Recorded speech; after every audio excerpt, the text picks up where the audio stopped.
In my last video, I talked about the TFSA, which is a great tax haven for investors.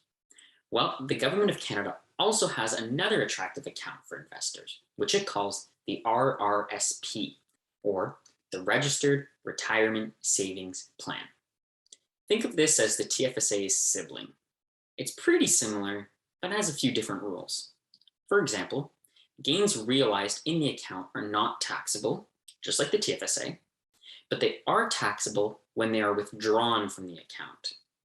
Unlike the other registered accounts, you receive a tax deduction after you contribute to the account. You don't actually have to use the tax deduction right away though, which can be a pretty smart tax planning strategy. So feel free to contribute whenever you are ready to set that amount aside for retirement.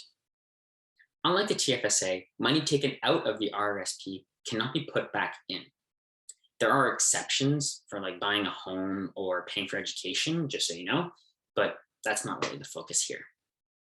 Your annual contribution limit for the RRSP is a percentage of your annual income.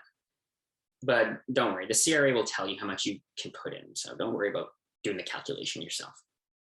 Similar to a TFSA, your contribution room never expires, but unlike a TFSA, you must take your money out of your RRSP by the age of 71. There are some other options besides just a lump sum payment all at once, but all you need to know is that this is the age which the money has to be taken out of the RRSP. Investors often ask me, Brennan, should I contribute to my TFSA or should I contribute to my RRSP?